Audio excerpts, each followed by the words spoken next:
This is my compost pile.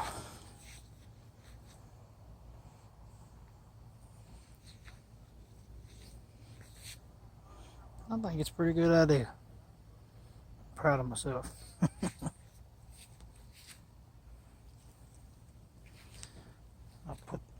Get the compost started on this side, and when it gets to about full to where I think it needs to be, I'll let it sit for 3 weeks and turn to compost. Turn it if you come out and turn it, and then I'll start adding to this side.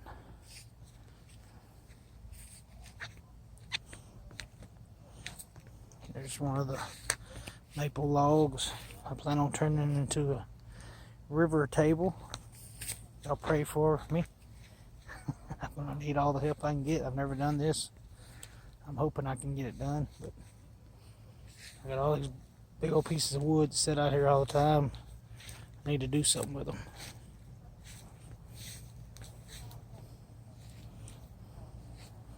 It's my fire. Let's go look at the garden. Just finished watering it.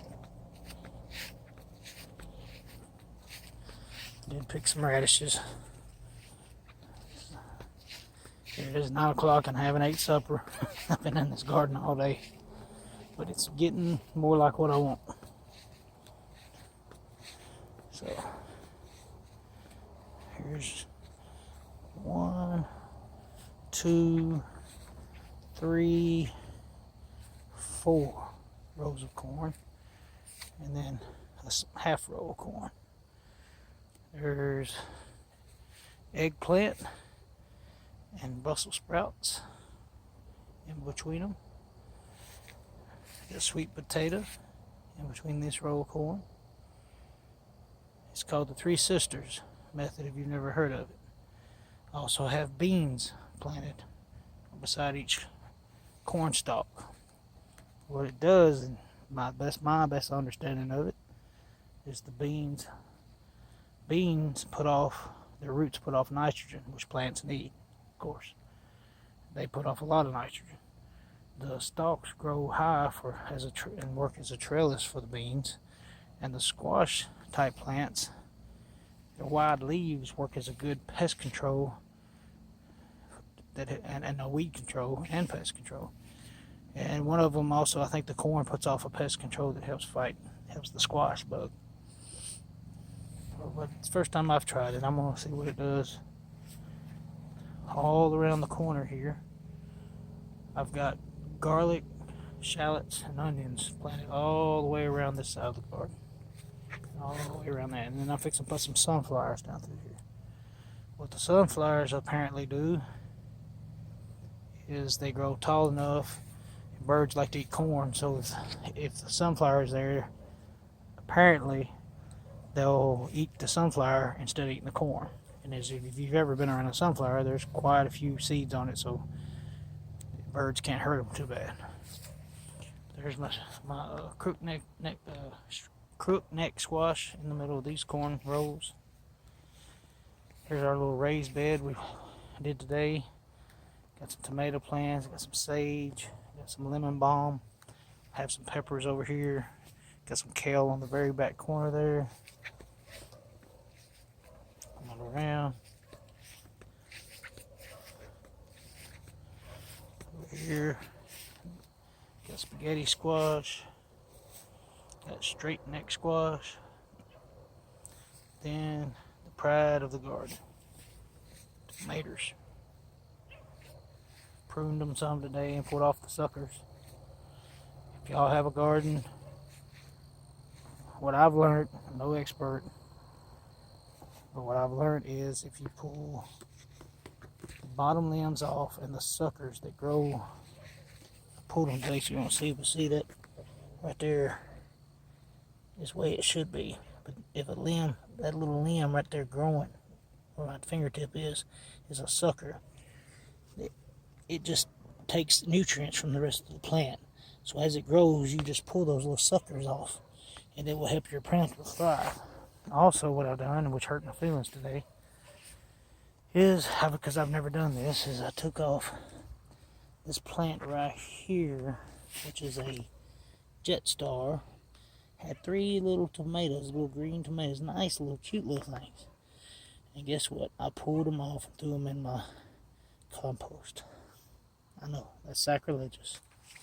But apparently, if you pull the new fruits early, the blooms, and get rid of them, these tomato plants will grow stronger. Because I've only got them in cages temporarily. My goal is to make trellises that these tomato plants, and then here's my cantaloupes, my watermelons, and they will go like my cucumbers over there. The trellis will go in between the tomatoes and the cantaloupes, and they'll go about 6 foot, 7 foot tall, and they'll grow up them plants. And that's my goal, is to make them grow up. Over here we have bee balm, have lettuce. In between my lettuce, I have spinach over here, and then in between it, I have okra all the way down. Another companion plant, lettuce, spinach, okra seem to work together according to this way. They say the Indians used to do it. Also have a row of kale I planted today here. Here's my cucumbers. Down through here, I have lemon cucumbers. I have the bush canning type. I have the eating type. I have what they call purple basil in between these. I'll pick some of it, but a lot of that basil works good for insect repellent. And it's really good at keeping insects that would hurt your plants away. And basil is like a companion plant or super plant for most other plants. So put basil or whatever. If you have a small garden, put basil in it. It'll help you. I also have on the outside here, I have I can't pronounce it. I have a bachelor's button, lycium, marigolds. These are just flowers, but they also draw the bees in. And there's other things they do too. Over here is what I call Amen corner. This is the salsa corner. These are the hot ones. Got 2 ghost peppers there. I have a habanero. I have one I just planted today that is I forget what you call that. It's I'll have to look at it again.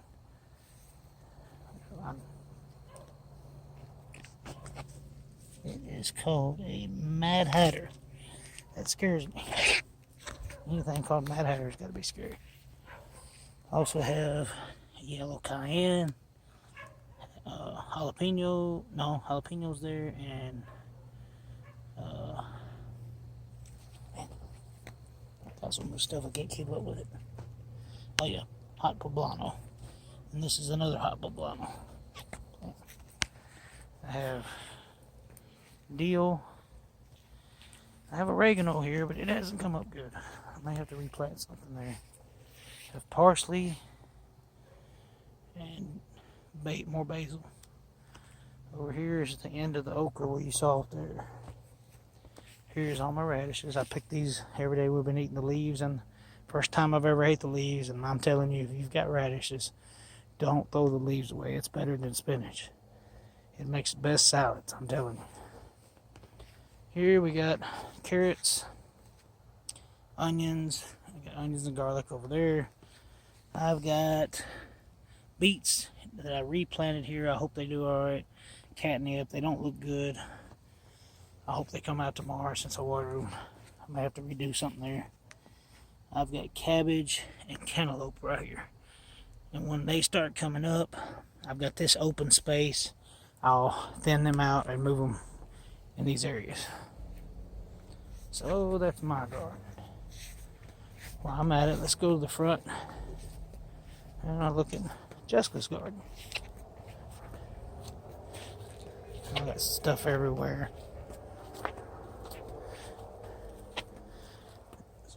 Oh.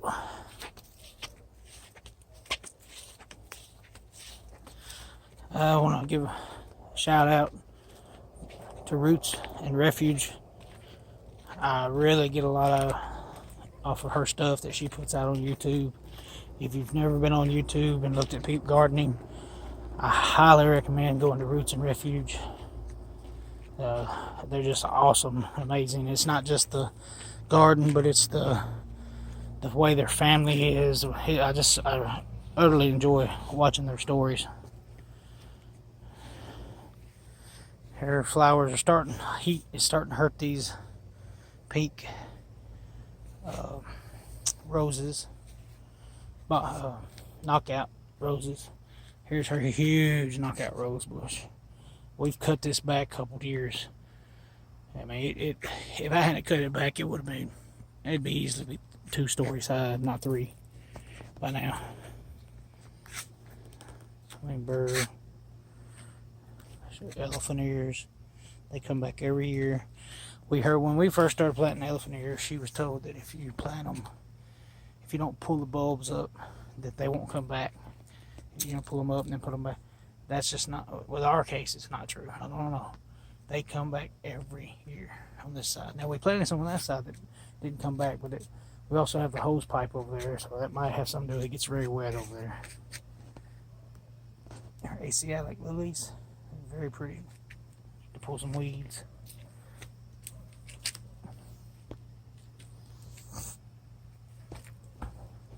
There's the mint, I believe. No, I don't know what that is. There's the mint right there. Here's the grass. Hostas. There's the Beatrice. Blazing Star. We'll see what that is. Just planted those today. And the hosta. Got a rock covering a hole to keep animals from getting in our. I need to fix that. The phlox, orange phlox.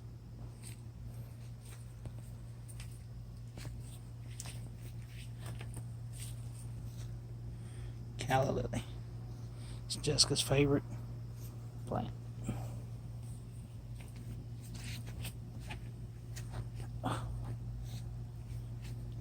More Asiatic lilies. And I'll have to ask her. I cannot remember what these are.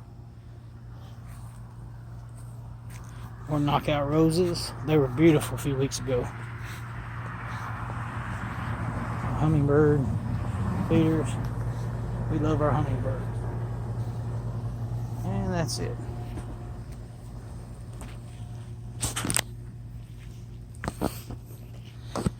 And just remember, I'll sign off here, but if you'll be nice to your garden, guess what? It'll be nice to you. And another session of Derek and the Kinzer Farm. Have a nice night.